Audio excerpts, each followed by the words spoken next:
ibi tí ò fojú sí ibẹ̀ nìkan ti máa yọ fún tó dẹ̀ máa gbé ṣubú. Ìyẹn ni bó ṣe fẹ́ fi ọ̀rọ̀ fún yín kí ẹ jókòó. Ẹni tó bẹ̀rẹ̀ Yorùbá kì í tẹ́ ṣe Yorùbá Nation Now ló ti bẹ̀rẹ̀. Níṣe Yorùbá Nation Now ni wọ́n ti bẹ̀rẹ̀. Ibi tí wọ́n ti bẹ̀rẹ̀ Yorùbá wàhálà tó wà nílẹ̀ yìí òun ni mo fẹ́ sọ fún yín. Àwọn èèyàn rò bó mo ń go against Sunday Igboho, tell me go against Sunday Igboho. Sunday Igboho ṣẹ̀ṣẹ̀ bọ́ sí the right channel nísìn. Ó ṣẹ̀ṣẹ̀ bọ́ sí, ó ṣẹ̀ṣẹ̀ máa bá àwọn tí wọ́n mọ̀ ń pa Yorùbá Nation Now. Yorùbá Nation Now, ẹ tó dá Yorùbá Nation Now sílẹ̀ máa sọ fún yín. Engineer Tajudeen òun ló dá Yorùbá Nation Now sílẹ̀.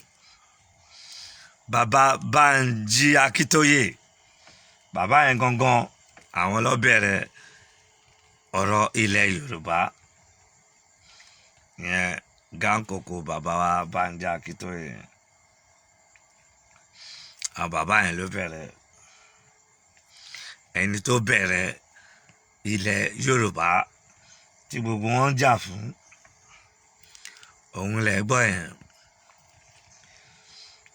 Gánkòkò yẹn bàbá Banji Akíntóyè òun ló bẹ̀rẹ̀ Yorùbá Congress or whatever tí bàbá yẹn gbé jáde láti Nàìjíríà. Bàbá Banji Akíntóyè ló bẹ̀rẹ̀ Yorùbá ṣe World Congress àbí kankan. Bàbá Professor Banji ló dá sílẹ̀. Yorùbá Nation Now tí ẹ ń pè lẹ́nìí, Yorùbá Nation Now tí ẹ ń pè lẹ́nìí, Engineer Tajudeen ló dá Yorùbá Nation Now sílẹ̀. But gbogbo ibi tí àwọn Ìgbòho tó ti bẹ̀rẹ̀ yẹn, Erelu Àbíkẹ́ Adé òun náà wà lára wọn. Frank Bello ó wà lára àwọn. Frank Bello gangan ló prompt nígbà tí bàbá Banji Akíntóyè bẹ̀rẹ̀ láti Nàìjíríà. Bàbá Banji Akíntóyè òun ló bẹ̀rẹ̀ Yorùbá whatever tí wọ́n ń jà fún lẹ́yìn. Bàbá yẹn ló bẹ̀rẹ̀. Yorùbá Congress ni bàbá Banji Akíntóyè fi bẹ̀rẹ̀ láti Nàìjíríà. Nígbà tí bàbá yẹn dẹ̀ dìde tó lọ pé tó ń bá wọn fà á wípé kò sí kan tó ń jẹ́ Yorùbá Congress mọ̀, mò ń gé kúkúkú ní o. Bàbá Banji Akíntóyè ló bẹ̀rẹ̀ Yorùbá Congress láti Nàìjíríà. Àwọn aráàlú òyìnbó ló gbà á lọ́wọ́ bàbá yẹn. Àbíkẹ́ Adé Erelu tẹ́ ń pè lẹ́nìí òun ló kọ́kọ́ grant Chief Gani Adams ní interview ní Britain. Nígbà tí wọ́n bẹ̀rẹ̀, bàbá tó bẹ̀rẹ̀ ni mo sọ fún yín. Bàbá Professor Banji Akíntóyè Yorùbá Congress ni bàbá yẹn ló bẹ̀rẹ̀ nǹkan tó wà nílẹ̀ kí àwọn Yorùbá Nation Now wọ́n tẹ̀ change orúkọ yẹn sí Yorùbá Nation Now ni nítorí gbogbo wọn rí pé bí ọ̀rọ̀ yìí ṣe ń lọ, but mi kàn ń gé kúkúkú fún yín. Gbogbo àwọn tẹ̀rí tó ń lékùrú kọ̀ọ̀kan lẹ́nu wọ́n kàn ń já wọn mọ bí wọ́n ṣe bẹ̀rẹ̀. Professor Banji Akíntóyè ló bẹ̀rẹ̀ kí àwọn Frank Bello and co, àwọn Heritage àbí nǹkan kan, àwọn Àbíkẹ́ Adé gbogbo wọn kí wọ́n tó gbà. Nígbà tí wọ́n dẹ̀ gbà náà tí wọ́n bẹ̀rẹ̀ tí wọ́n mú lọ tí wọ́n bá lọ, ẹ mọ̀ pé tí nǹkan tó dá bá fẹ́ jáde àwọn ọlọ̀tẹ̀ máa jáde nínú ibẹ̀. Ìgbòho ṣẹ̀ṣẹ̀ bọ́ sí kó máa gbọ́ mi ó ṣá. Mo congrats ẹ, ó ṣẹ̀ṣẹ̀ fẹ́ bọ́ sí ojú ọpọ́n pé o fẹ́ jà fúnlẹ̀ Yorùbá gangan ni. Torí gbogbo ibi tó ní o wà tó ń gbowó tó ní àwọn ẹ̀kọ́ àtẹ́tọ̀s jọ rẹpẹtẹ. wọ́n ń gbowó àwọn olówó tí wọ́n ń kó s'account tí wọ́n gan ò mọ̀ pẹ̀ Ìgbòho. You don't know about all the money tí wọ́n ń gbà lẹ́yìn ẹ̀. O mọ̀. Dẹ̀mí dẹ̀ ń sọ òun sọ bàbá Professor Banji Akintoye bẹ́ẹ̀, it's not Ìgbòho, it's not all of them. But Ìgbòho ṣẹ̀ṣẹ̀ bọ́ sí ojú ọ̀nà nísìnyí ni àwọn tí ó tó ń jà fún ilẹ̀ Yorùbá Nation Now sílẹ̀ Ìgbòho ṣẹ̀ṣẹ̀ fẹ́ join wọn ni. Bí ó dẹ̀ ṣe lè move forward òun nìyẹn. Mo kí gbogbo yín púpọ̀. Bàbá Gani Adams ló ṣẹ̀ṣẹ̀ wá jáde lẹ́yìn bàbá Professor Banji Akintoye. Gani Adams ló ṣẹ̀ṣẹ̀ wá jáde. Gani Adams náà lẹ́bù lẹ́yìn sọ̀t yẹn. Àwọn tó dẹ̀ fẹ́ jà fún ilẹ̀ Yorùbá World Congress bàbá Professor Banji ló bẹ̀rẹ̀ kí àwọn aráàlú òyìnbó tó gbà lọ́wọ́ bàbá yẹn. Wọ́n láwọn agitators àwọn kìnnì kan àwọn olè onírọ́ irọ́ pọ̀ wọ́n bẹ̀rẹ̀ sí ń bú ọba wọ́n bú everybody wọ́n insult everybody because ìtọ́ fẹ́ jẹ wọn mọ̀ pé ẹ̀ mọ̀ nǹkan tẹ́ ń jà fún ni. Nation lẹ́ ń jà fún. Nation ní nǹkan tí ẹ̀ ń jà fún. Tí ẹ bá dẹ̀ fi sùúrù jà nítorí pé wọn ò mọ̀ ń pẹ́ bí ṣe sọ àwọn èèyàn ń bú mi láti bẹ̀rẹ̀, ṣé kò wọ́ fún wọn? Ṣé gbogbo ẹ̀ ò dàrú? Yorùbá Nation Now gan àwọn tó wà nù wọn náà dàrú. Ṣé bí dúdú Heritage ṣe program yẹn ṣáàna ni àbíjẹta ní Britain ní ọmọbìnrin kan wà láàrin wọn. Ìwọ obìnrin kẹ̀dẹ̀ máa bọ́ sínú nǹkan kẹ̀ máa dàrú. Bukky Taiwo òun kò mọ̀ ń pa Ìgbòho ó ṣà ẹni tó ń lọ team up yẹn. Bukky Taiwo kò mọ̀ ń pa òun kọ́ ló dá Yorùbá Nation Now sílẹ̀ o. Engineer Tajudeen òun ní foundation Yorùbá Nation Now ẹni tó máa bá dìrò yẹn. Ṣé Gani Adams ogbori wọlé lẹ́yìn bàbá Banji. Erelu Abikade dẹ̀ ló interview ṣe Gani Adams. Àwọn tó mọ̀ ń pa Yorùbá Nation Now àbí Congress àbí kankan tí wọ́n ń jà fún àwọn tí wọ́n mọ̀ ń pa ẹ̀yẹn. Ibi tí wọ́n ti bẹ̀rẹ̀ mo ti ń sọ fún yẹn. Gbogbo wọn rí pé wọn lè succeed nítorí wọn ò mọ bó ṣe bẹ̀rẹ̀ wọn ò dẹ̀ mọ ibi tí wọ́n lọ. Ìgbòho ṣẹ̀ṣẹ̀ fẹ́ bọ́ sí right track. Ó ṣà kó máa gbọ́ mi kì í ṣe pé mo hate ẹ̀. Engineer Tajudeen òun ní foundation member Yorùbá Nation Now. It's not Taiwo Bukky àbí kí ló pe rẹ̀. It's not. Orí Bukky Taiwo bó ṣe dá gbogbo bẹ̀rẹ̀ rú. Ọlọ́run rẹ́gísítà Yorùbá Nation Now lórúkọ ẹ̀. Màá gbé àwọn nǹkan kan jáde fún yín nísìnyí. Ìgbòho ó ṣẹ̀ṣẹ̀ bọ́ sí right track ni. Màá fi kankan hàn yín nísìnyí. Bukky Taiwo kọ́ ló dá Yorùbá Nation Now sílẹ̀. Ìgbòho kò gbọ́ mi kò tún gbọ́ mi dáadáa. Yes, anything lè ṣẹlẹ̀. Gbogbo àwọn ọmọ tẹ́yìn ń lò yẹn wọn ò tí bí wọn tí wọ́n ti bẹ̀rẹ̀ independence wọn ò tẹ̀ lọ fún training láti máa sọ̀rọ̀. Wọ́n lè bọ́ síwájú internet kọ́ máa insult àwọn bàbá àgbàlagbà ní àwọn tó jẹ́ pé without them ẹ lè rí Yorùbá Nation gbà. Without bàbá Ọbásanjọ́ ẹ lè bú mi o, bàbá yẹn lè ti gánkòkò wa wọ́n lè ti ṣe àwọn nǹkan kan but this is the time tí ẹ̀yin ọmọ Yorùbá tí ẹ máa ronú. Bàbá yẹn ò gbọ́dọ̀ pe gbogbo ọba pé òun fẹ́ rí gbogbo ọba ilẹ̀ Yorùbá kí wọ́n má yọ síbẹ̀. Ọwọ́ bàbá Ọbásanjọ́ òun ní ilẹ̀ Yorùbá wà tẹ́ ẹ bá mọ̀. But ẹ jẹ́ ká fi sùúrù bá gánkòkò yẹn granddad yẹn ká fi bá wọn sọ̀rọ̀. Wọ́n lè ti ṣe mistake kí bàbá yẹn gba ilẹ̀ Yorùbá tí ẹ̀ ń jà fún kò gbà fún yẹn wá ń gbé àwọn ọmọ kan sí ojú íńtánẹ́ẹ̀tì. Máa play ọ̀rọ̀ ọmọ náà ńgbà tí mo gbọ́ mi níṣẹ́ lè ní màmá ṣá. Mo sọ fún yín bàbá Ọbásanjọ́ ni president gbogbo àwọn retire àbí old president all over the world. Bàbá Ọbásanjọ́ ni now. Bàbá yẹn náà dẹ̀ ti rí mistake tí wọ́n ti ṣe. Wọ́n dẹ̀ ń try láti fẹ́ tún ilẹ̀ Yorùbá ṣe. Ìgbòho ò lè sọ pé ò mọ̀ ń pa ọmọbìnrin tó ń sọ̀rọ̀ sí bàbá Ọbásanjọ́. Ó máa block ọ̀nà fún yín nì. Gbogbo àwọn ọmọ tẹ́yìn gbé síbẹ̀ tó ń sọ̀rọ̀ bí ọmọ tí wọ́n kọ́ yẹn. Na play fún yín sìn. Bàbá Ọbásanjọ́ ló ń sọ bàbá tó ò lè dúró síwájú ẹ̀ ò lè rí. Ẹ lè súnmọ́ àwọn bàbá yìí. But because títọ ọ̀rọ̀ ẹnu torí pé ẹ̀kọ́ lé ó ṣe pàtàkì.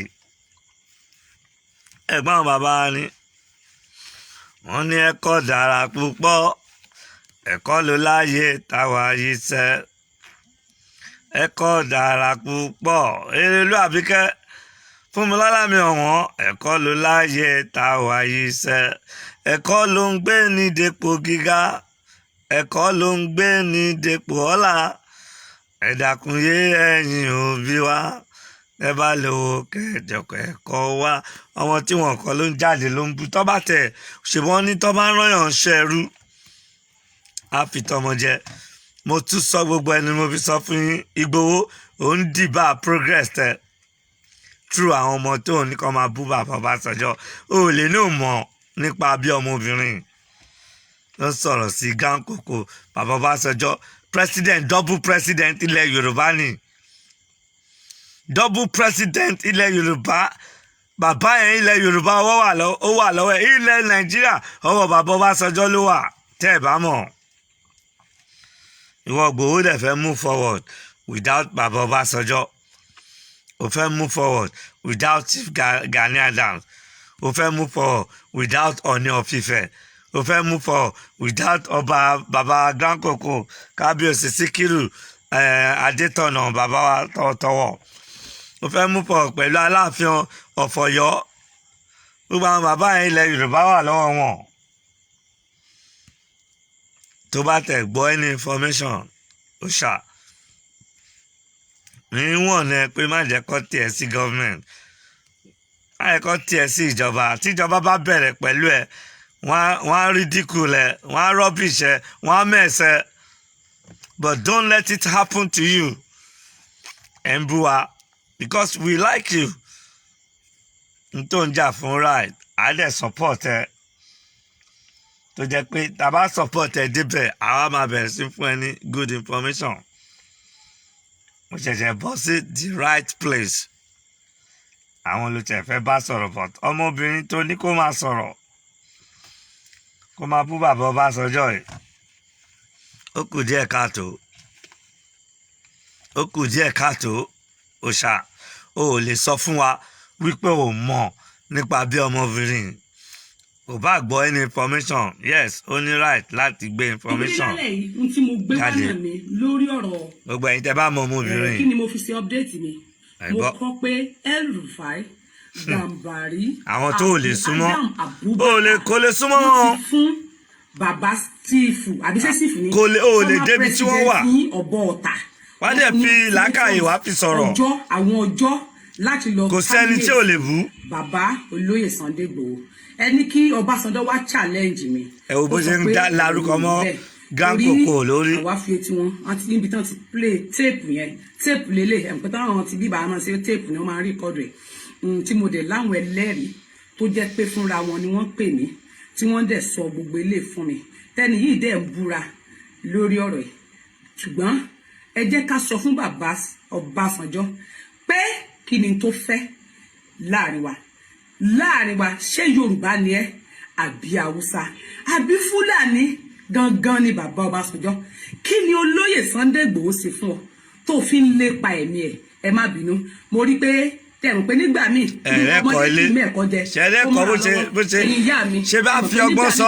mo máa ń ṣe mistake ẹ má bínú. mo fẹ́ kẹ́ gbọ́ bì kan ni o gbogbo ẹ̀yin tẹ́lẹ̀ kóra yín jọ ẹ lọ bá tẹ́ni káwọn lè máa ń sọ tilẹ̀ Yorùbá ẹ̀ fẹ́ gbé ilẹ̀ Yorùbá. ẹ má bínú dùgbẹ̀dùgbẹ̀ ni làálùlù àkègbè bọ́ ọmọdé bẹ́ẹ̀ ni ọmọdé ò kì í mẹ́ẹ̀kọ́ jẹ kó mọ́ra lọ́wọ́ bẹ́ẹ̀ ni bẹ́ẹ̀wúrẹ́ bá wọlé tí ò kágò ó máa ń dẹran àmúso àgùntàn tó wọlé ńkọ́ tí ò kágò ó máa ń dẹran àmúwọlé yá èmi ò ní dẹran àmúwọlé yá mo gbúdọ̀ ṣèbàgbà mo ṣèbà juni lọ mo ṣèbẹ̀yìn tá a bá ẹ ti mọra yín a ṣèbẹ̀yìn tẹ́ ń bọ̀ lẹ́yìn ẹ̀yin tá a jọ wà tá a jọ ń ṣe déédéé gbogbo yín pátá mo ṣèbà yín kò ní ìdíkà máa kára kọ pé ẹ̀yin kan lẹ́wà níwájú èmi ṣèbà yín èmi ò ní rúdù sí yẹn mo ṣèbẹ̀yìn ara wájú mo ṣèbẹ̀yìn èrò ẹ̀nà gbogbo wa tá a jọ wà déédéé kódà mo ṣèbóyún inú mo ṣèbà sẹ́ẹ̀dí mo kí gbogbo yín pátá níbikíbi tẹ́ ẹ bá ti ń gbóhùn mi ẹ káàbọ̀ mo kí yín sórí ètò ẹ kálẹ́ ẹ jọ̀ọ́ mo fẹ́ kẹ́ ẹ bá mi béèrè lọ́wọ́ ọ̀gágun Ṣẹ́gun Olúṣẹ́gun Ọbásanjọ́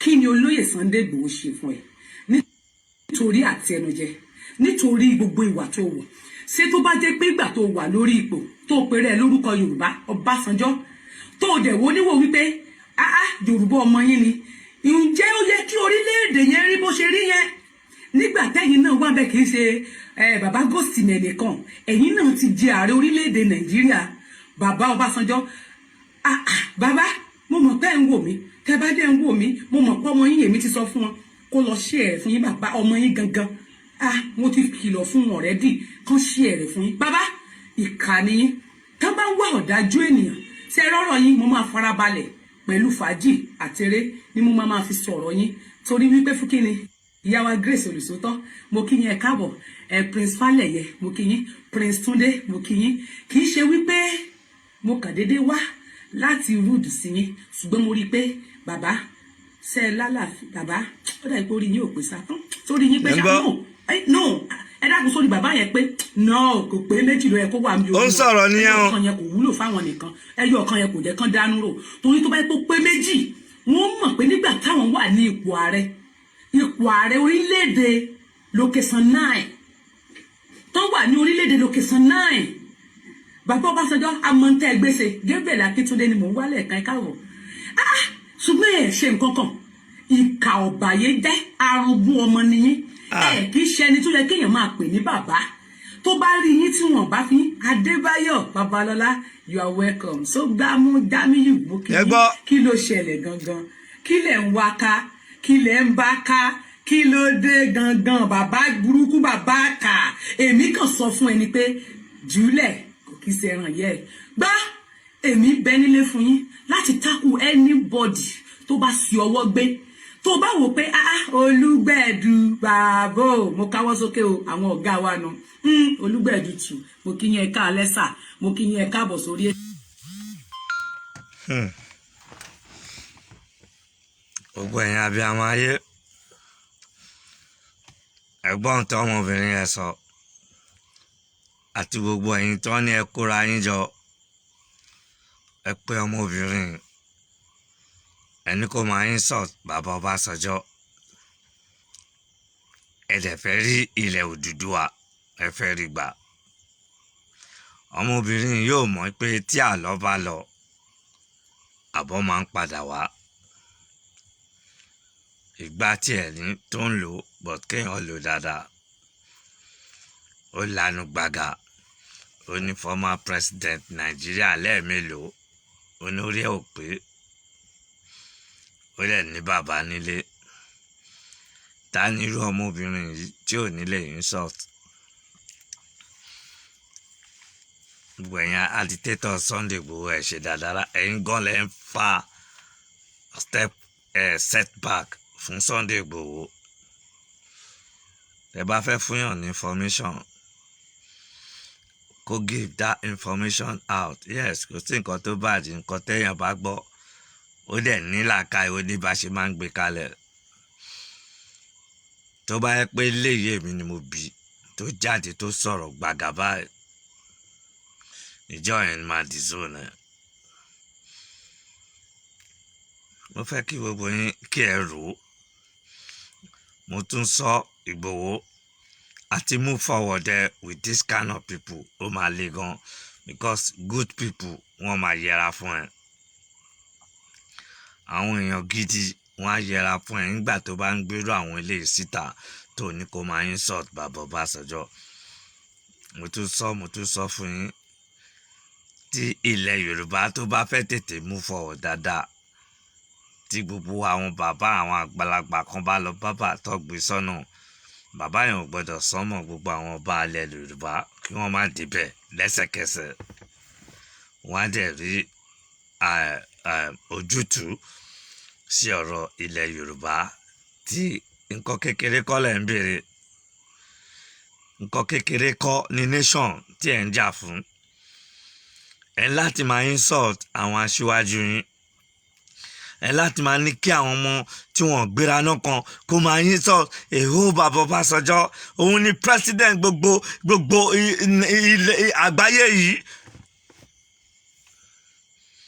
n tó bá dẹ̀ sọ ni èmi ń ya yín brain ni àti wọ́ọ̀gbò òòṣà mi ń sọ pé mò ń wọ̀n ní òòṣà mò ń sọ fún ẹ because I like you o ò lè lóun mọ̀ nípa bí ọmọbìnrin bó ṣe ń sọ̀rọ̀ sí bó ṣe oníorí bàbá Ọbásanjọ́ pé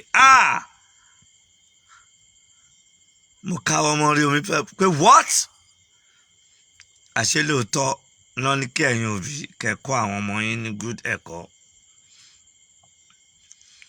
bí ilẹ̀ Yorùbá bó ṣe ń lọ ó dọwọ́ ẹ̀yin ọmọ tẹ́ ń bọ̀ ẹ máa jẹ bàbá ìyá lọ́wọ́ àwọn Fúlàní tí bàbá Ọbásanjọ́ tí ẹ̀ ń bú tí ẹ̀ bá mọ bẹ́ẹ̀ ṣe lè wọlé lọ bá bàbá yìí náà ti ṣe mistake wọ́n dẹ̀ ń jà lẹ́yìn bẹ́ẹ̀ ṣe ń mú Chief Gani Adams tẹ́ ń fi wọ́lẹ̀ gbogbo àwọn àgbà ilẹ̀ Yorùbá yín níṣẹ̀lẹ̀ ń fi wọ́n wọ́lẹ̀ ẹ̀ dẹ̀ fẹ́ gba Yorùbá nation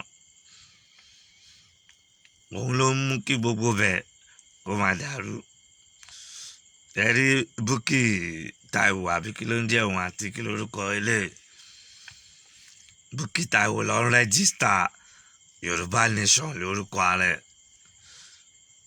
ó fi àdírẹ́sì méjì ló fi ṣe reference fún Yorùbá nation kan àti referendum nǹkan míì tó ń ṣe. They can't move forward with Yorùbá nation now. The only people wọ́n wà Yorùbá nation now tí wọ́n bẹ̀rẹ̀ tán lè mọ́ pẹ̀lú àwọn Àbíkẹ́ Adé àti Frank Bello àti Akọgun tí gbogbo wọn yẹn bá kóra wọn jọ padà tí wọ́n mọ̀ bó ṣe lè lọ bá bàbá Ọbásanjọ́ tí wọ́n mọ̀ bó ṣe máa bá Chief Gani Adams sọ̀rọ̀ táìmù yẹn ni ẹ máa bẹ̀rẹ̀ sí rojú ráyè tí nation yìí aláìkí gbowó àwọn eléré àwọn yẹn náà tún wọ́sẹ̀. èmi ò mú òun lómú mi ò ní parọ́ torí tíyàn bá sọ̀rọ̀ fún mi torí tó bá débi ojú ọlọ́rọ̀ máa ní tó o lè sọ lójú ọlọ́rọ̀ tó o bá sọ fún mi pé why not mo lè sọ ṣùgbọ́n tó o bá tún wá dójú ọlọ́rọ̀ tán tó o bá yí máa pa eré máa ṣe èpè fún ẹ máa sọ fún ẹ pé o sọ bẹ́ẹ̀ máa mọ àwọn ẹ̀rí kọ̀ọ̀kan wá tó bá wá ní mò ń ṣe wọ́nranwọ̀nran èmi ẹ wá sọ fún ẹ pé wọ́nranwọ̀nran ẹ̀yẹ màmá fi jẹ́ ọlọ́gbà ilé bó ṣe dàgbà ni màmá fi. ẹ wá sọ pé káwa Yorùbá ká like ara wa we can never like each other ọ̀sán àti òru wọn lè jíjọ rẹ láéláé gbogbo ẹ̀dákẹ́dá tó bá ń parọ́ tí ẹni tí bọ́dì ẹ̀ ò láìkí rọ ẹ wá ní kí wọ́n rẹ wọn lè ẹ́fà rẹ láéláé olóòórùn pẹ̀lú ẹni tó neat wọn lè ẹ́fà rẹ ẹni tí ẹnu ẹ̀ ń rùn tí bọ́dì odò ẹ̀ ò dáa pẹ̀lú ẹni tó clean tó ń wẹ̀ tó neat látòkè ẹ fi pé wọ́n máa rẹ́ ṣá àwọn àtàwọn olóòórùn àwọn Haúsá àlè jíjọ rẹ bọ̀ tí ẹ bá fi sùúrù àwọn pípẹ́ ẹ̀wọ̀n yìí sì mọ kí ni wọ́n ẹ̀yin lẹ́ ń kó family ẹ̀yin lẹ́ ń travel ẹ̀ lọ́ ń kàwé lẹ́ àwọn ò kọ́lé wọ́n kọ́lé lọ́ ń wọnú igbó lọ́ ń kó àwọn ọmọ yunifásitì wọn lẹ́mí ìdáríjì náà lọ́ ń kó àwọn ọmọ ọlọ́mọ lọ́ ń pààyàn lọ́ ń slọ́tà èèyàn bí ẹran ẹ̀ẹ́dẹ̀ jókòó kẹrù ẹ̀yin ilẹ̀ Yorùbá ẹ wá ní àwọn àgbà tó dáa. Ẹ wo bó ṣe ń sọ̀rọ̀ sí bàbá Ọbásanjọ́, omi lé sí mi lójú ni pé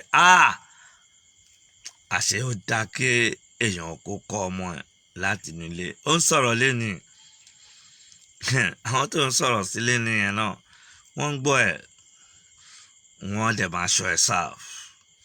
Ìyẹn ló ṣe sọ fún wa pé ìwọ tó ń bẹ̀rẹ̀ wòdí àgbàlagbà wọ́n máa bẹ̀rẹ̀ wòdí ẹ̀ lọ́la. Yẹ́rí pé ó hàdín láti get Naija nation, Yorùbá nation àbí whatever. Ó máa hàdín tí ẹ bá Ìgbòho kó gbọ́ mi dáadáa, tí ẹ bá tó èrò yín rò pẹ̀lú àwọn ọmọ tẹni kan máa bú àwọn àgbàlagbà. Àwọn Yorùbá àgbálẹ̀ Yorùbá kó no matter what ẹ máa fi sùúrù láti kàjọ wọn kọ́ bá yín lọ́wọ́ sí nǹkan tẹ́ fẹ́ ni. Òyìnbó ń gbọ́ yín. Ẹgbọ́n ní orí bàbá Ọbásanjọ́ pé tó bá jẹ́ ọmọ tèmi ni kò ní wọnú ilé mi mọ́. Pé what? Bàbá tẹ́ríta bá lè déwájú ẹ̀, òun àtàwọn parent ẹ̀ wọn lè déwájú ẹ̀.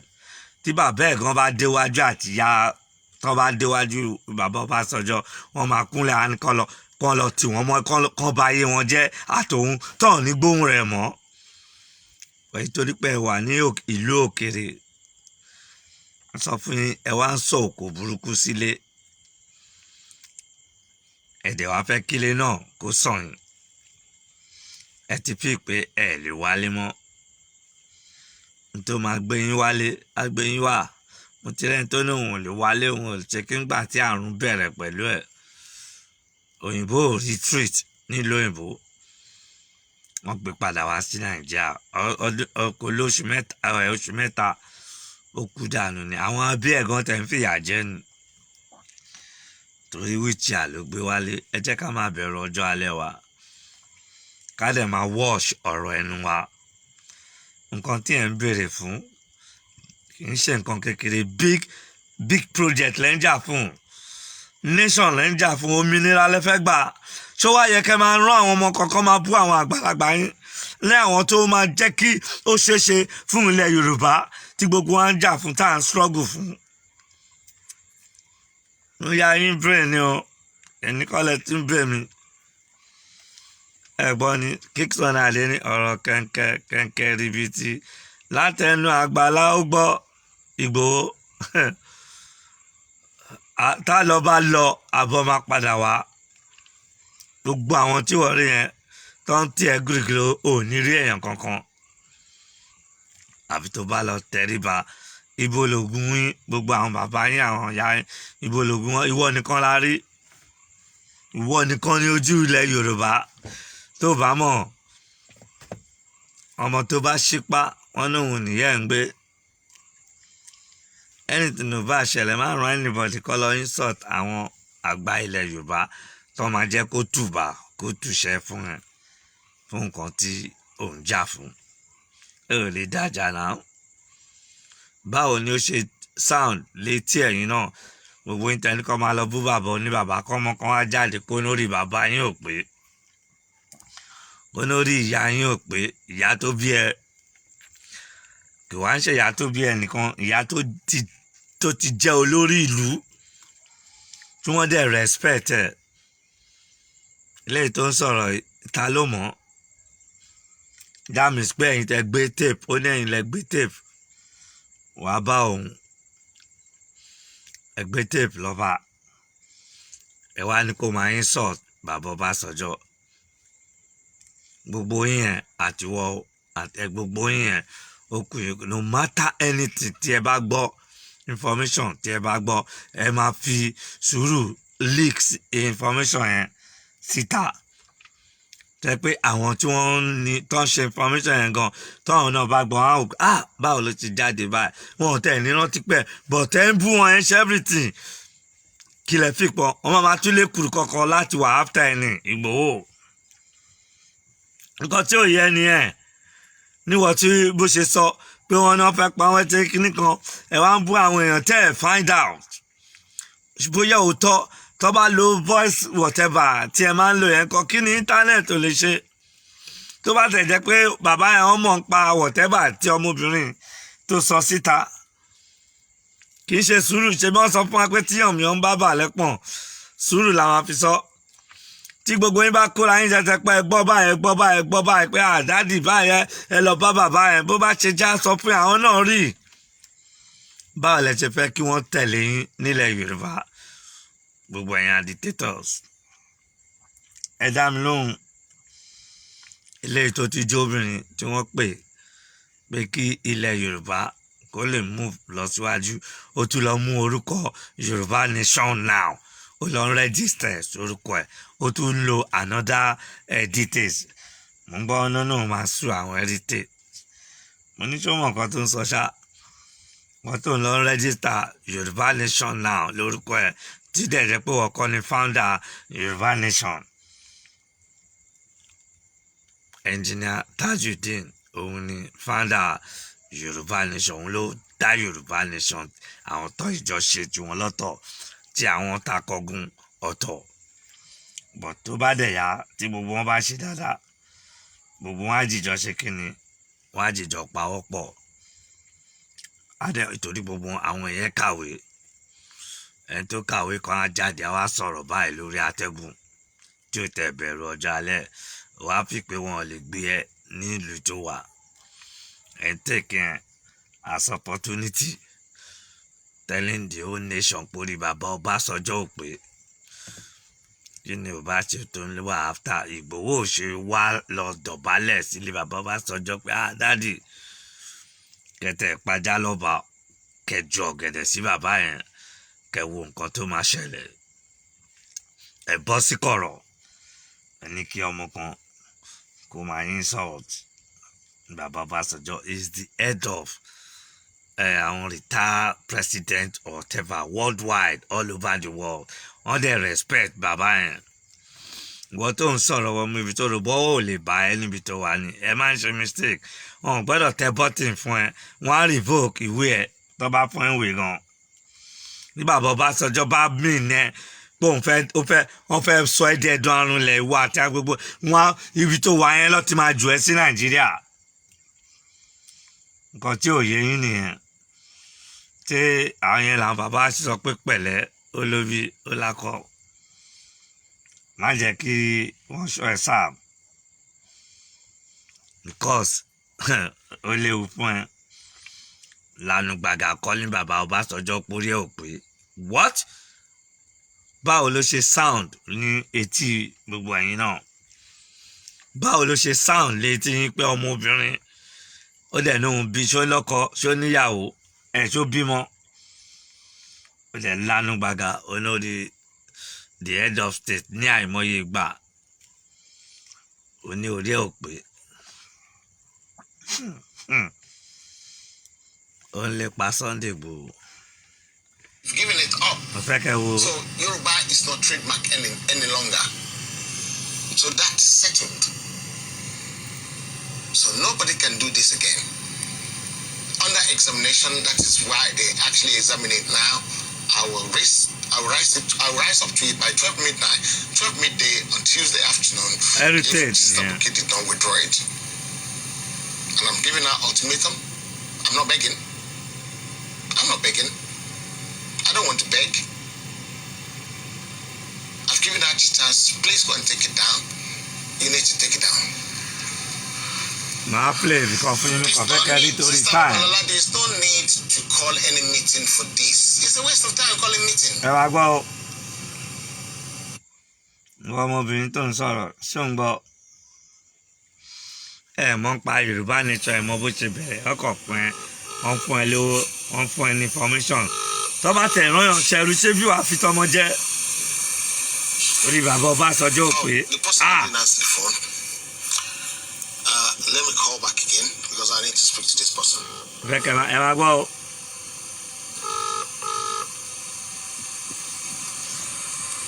Mo ń gbọ́ nǹkan ni mo dẹ̀ fẹ́ kí kankan ṣe Sunday Igboho. Last year June 21st of June Pastor Okebiorun tried to trademark the name Yoruba Nation. I hope you're not part of this.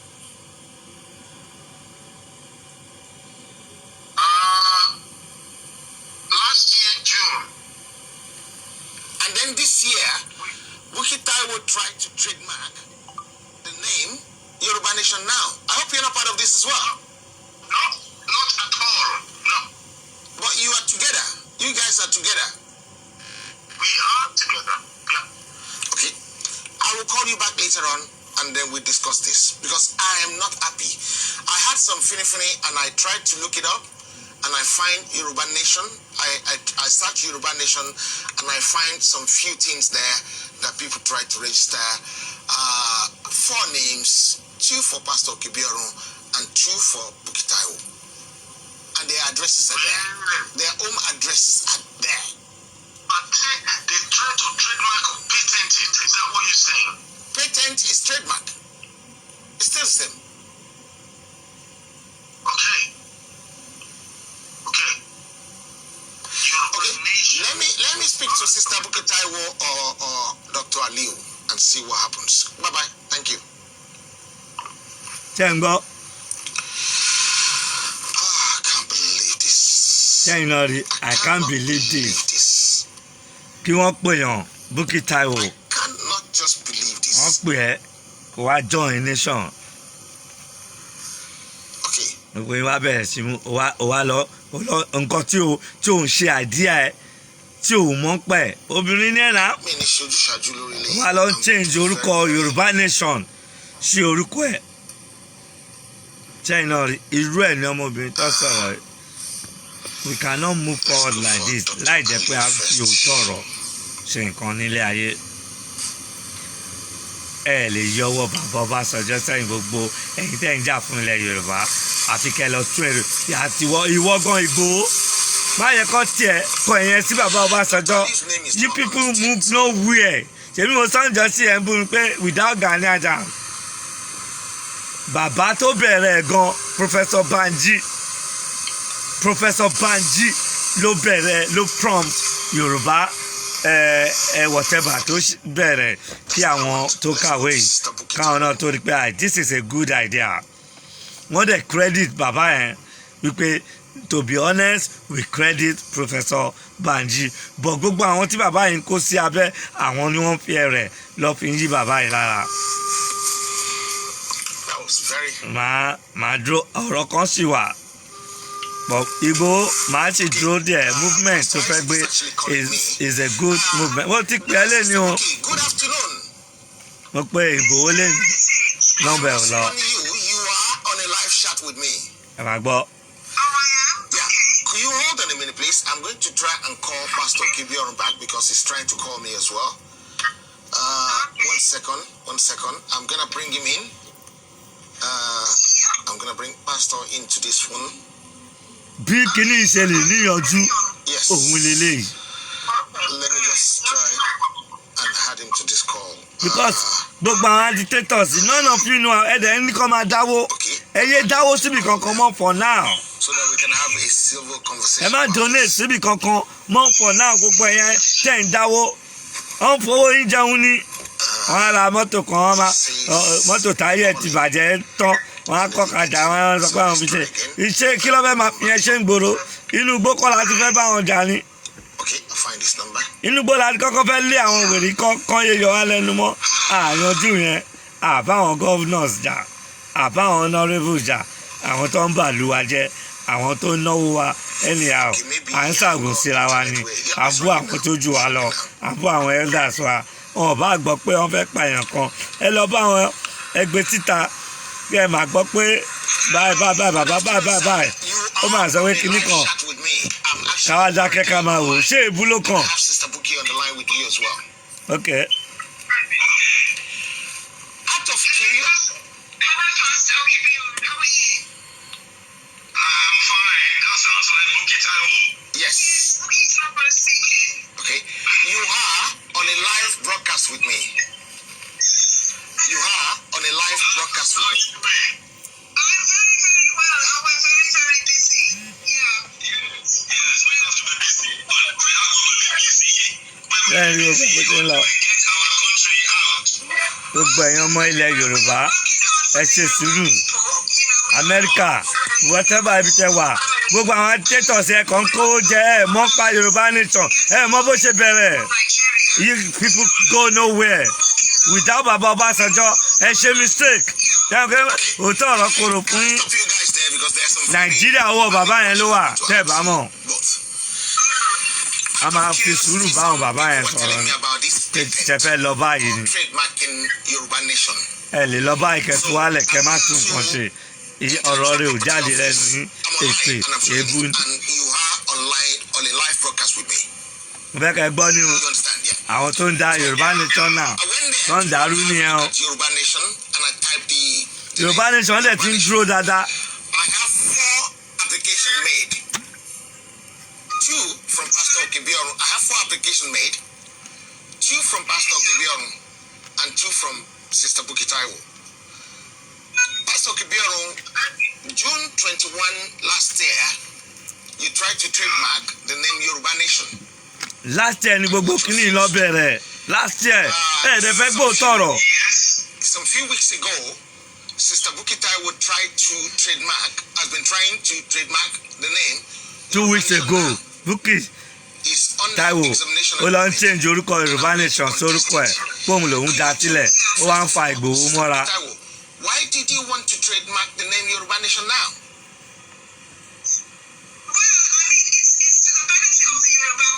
No, with your name on it, it's no benefit to anybody apart from yourself. No, that's not true. Okay, tell me how is it the benefit of Yoruba people? Well, because for everything that's being done, is that I have made a move is actually for the Yoruba people. Because eventually, as we said, the movement, Yoruba Nation now, is for the Yoruba people.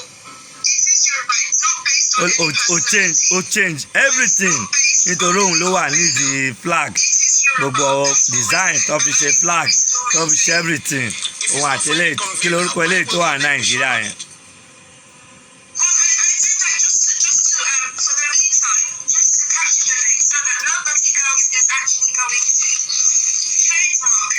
Mo ò níṣẹ́ jù báyìí lọ. Ó ṣá mo kò ní meeting pẹ̀lú àwọn the right people lọ́la. Please go ahead. Who did you discuss this with, sir, ma'am? Sorry? Who knows about this, that you're doing this? No, lots of people that know about it, yeah. For example? Majority of those that are working with the Yoruba Nation now and the Yoruba people know that I have done this for them and only for them. I don't have any benefits taking it. I'm here, I'm comfortable, I'm not suffering, but for everything that I have done, which everyone knows, it is for the Yoruba Nation. And the Yoruba Nation are actually going to benefit from this in a humongous way. Yorùbá Nation tí ò mọ̀ ń pa ẹ̀. Bó ṣe rí òun ni mo ti sọ fún yín yẹn.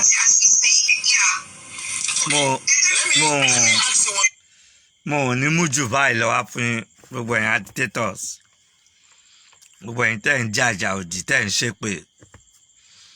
You want to fight for your nation, you want to fight for your people, and you come on here swearing for your old people. And ìwọ gan fẹ́ kí ilẹ̀ kó gbé ẹ àti ibi tí ó wà yẹn kò síbi tí ò tí sí ìdájọ́ fi hàn. Nation ni kì í ṣe nǹkan kékeré. Ẹrù ńlá ni nǹkan tí ẹ ń jà fún. Ẹrù gidi. Ẹ fẹ́ gba ilẹ̀ Yorùbá kúrò nínú wàhálà ni. Tí ẹ bá dẹ̀ fi sùúrù àti làákàyè àti ọgbọ́n ṣe kẹ́ ní àwọn òyìnbó máa ń ní àwọn tó jagun. Wọ́n tí ogun yẹn bá rú wọn lójú wọ́n á lọ bá gbogbo àwọn bàbá tó ti jagun kọjá yẹn. Kó tó yẹ kẹ́ máa lọ ṣe pẹ̀lú bàbá Ọbásanjọ́ àǹkó nìyẹn. Pé bàbá yìí mọ̀ ń pa ilẹ̀ everywhere. Àwọn lọ́jà ogun Biafra, àwọn lọ́jà anything. Ẹ̀yin kàn ẹ̀dẹ̀ rí tó pé ẹ ní opportunity kékeré kan ẹ̀dẹ̀ bẹ̀rẹ̀ sí ń dà lúrú. Tẹríba fáwọn àgbàlagbà òyìnbó gbogbo àwọn bàbá yẹn wọ́n máa ń lọ kó wọn jọ ni àwọn bàbá yẹn ti máa lọ dá tógun bá dé tó wọ́ọ̀sì gan ó yẹ kó máa lọ gbẹ́rù bàbá Ọbásanjọ́ àwọn àbùtùsà gbogbo àwọn pípù yẹn kọ́kọ́ wọn jáde pé ẹ̀yin bàbá yẹn ti máa ṣiṣẹ́ fún wa ẹ̀yin rubbish wọn ni. Òfìyàn sílẹ̀ òǹdọ̀ kàlámù ń sọ pé ìwọ obìnrin ní bá jẹ́ ọkọ ẹ̀ kò ní wọnú ilé mi mọ́ ó lánàá gbàgà ó ní orí bàbá Ọbásanjọ́ ò pé bàbá ṣe kinní kan bàbá ṣe kinní kan bóyá ni bàbá ẹ̀ gan ní lárí tó bàbá Ọbásanjọ́ who knows your father kò sẹ́ni tó mọ ẹbí ẹ̀ tó bá ní kó gbé bàbá ẹ̀ jáde ńsìn ó máa dàbí apẹ̀rẹ̀ àjàṣẹ́ ni ẹ fi sùúrù àwọn bàbá ní ẹ̀kọ́ ń gbóná ó fẹ́ sùúrù without bàbá Ọbásanjọ́ ẹ jẹ́ kí bàbá yẹn help ilẹ̀ Yorùbá ẹ jẹ́ kí bàbá Ọbásanjọ́ ṣe ìwọ̀nba ó ti nǹkan ti bàjẹ́ tẹ̀ ẹ fa bàbá yẹn mọ́ra ẹ jẹ́ ká lọ bá Grand Koko yìí Ìgbòho ká lọ dọ̀bá ẹ lọ sùn sẹ́nu ọ̀nà ẹ̀ tí yín kọ́ yẹn ẹ máa pa wọn ni ẹ máa shoot wọn látẹ̀yìn ẹ máa ṣe kinní kan gbogbo ọjọ́ tẹ́tí ń sọ̀rọ̀ tẹ́tí ń ṣépè tẹ́tí ń ṣe everything Yorùbá whatever tẹ́ ń jà fún ó ń dàrú ni ṣùgbọ́n náà lẹ́gbọ́n yẹn ní ẹ̀ tí obìnrin ò lọ ń change orúkọ ẹ sí Yorùbá Nation ò lọ ń change Yorùbá Nation náà ò lọ ń change orúkọ ẹ sí tí kìdá ń ṣe wọ́n ní founder ìwọ kọ́ ló bẹ̀rẹ̀ wọ́n pè òun náà ni mo bá sọ̀rọ̀ one time ago ó dẹ̀ ń sọ̀rọ̀ bí ẹni tó dá pẹ̀lú eléyìí tó wà ní Nàìjíríà ń bí àwọn méjèèjì dẹ̀ gang up wọ́n dẹ̀ lọ ń da Yorùbá Nation now wọ́n dẹ̀ lọ ń dàrú ẹ̀yin wá ń dáwó ẹ mọ ìyà tẹ́ ń jẹ nínú òtútù ní gbogbo ẹ̀ láàbá sọ̀rọ̀ kàkà kẹ́ listen sí wa Nàìjíríà ni mo wà mo rí a lot àwọn bàbá sọ fún wa pé ọkì ń gbókèrè mọ dúndùn ọbẹ̀ bàtà àwọn bẹ̀ tá à ń sọ àárín kankan nothing àárí bàtà wálé la bẹ̀rẹ̀ sí rí díẹ̀díẹ̀ láti ń sọ yìí ká fi ràn la big project lẹ́njà fún náà mi rò bóyá ẹ̀ mọ̀ nǹkan ẹ̀ mọ̀ mí ní nation lẹ́ ń jà fún ẹ̀ wá bẹ́ẹ̀ fi sùúrù kẹ́kọ́ àwọn bàbá àgbàlagbà tó ti jagunjagun tó mọ̀ ń palẹ̀ Yorùbá àwọn ọba tó mọ̀ history tó mọ̀ bí wọ́n ṣe yanjú a lot of people ìbúlẹ̀ yìí ń bú wọn mo kí yín púpọ̀ one love mo kí yín ẹ lọ ronú sí nǹkan tí mo sọ bàbá Professor Banji Akíntóyè bàbá yẹn ló bẹ̀rẹ̀ Yorùbá Congress bọ̀ mo kí ẹ Ìgbòho one love ó jẹ̀jẹ̀ bọ́ sí right track ni ó jẹ̀jẹ̀ tó bá bọ́ sí right track ìwọ gan máa ní ìsinmi kò sẹ́ni tó máa pursue ẹ torí ẹ máa ṣe dáadáa èyí tí wọ́n gbóná tí tó wà ń bẹ̀ àwọn agbọ́n á support ẹ olóògùn mélòó ló jáde lọ support ẹ gbogbo àwọn ẹ̀gbọ́n tán láwọn olóògùn gbogbo àwọn bàpọ́n lágbára kì í pé wọn ò ní bọ̀bẹ́ ṣe ni ò jẹ́ kó kó òòṣà jáde ni ò jẹ́ kó tó yẹ kẹ́ lọ kẹ́ kó gbogbo àwọn bàbá orí ní ìlú kọ̀ọ̀kan kálukú bẹ̀rẹ̀ sí rí nǹkan tó wọ́n ní kó kó jáde gbogbo owó tẹ̀yìn gbà tẹ̀yìn lọ fi ń ṣe fàájì tẹ̀yìn ẹ̀ ra mọ́tò ẹ dúró ná tẹ̀yìn ẹ̀ ra mọ́tò ẹ sọ fún mi àwọn bàbá tó yẹ kẹ́yìn àwọn bàbá ológun tó wà ní táwọn bàbá yẹn ò ṣe dá sí fún yín nìyẹn tó yẹ kẹ́ kó gba ẹjọ́ Oǹdó gbogbo ní ìbílẹ̀ tó wà ń bẹ̀ gómìnà máa pè wọ́n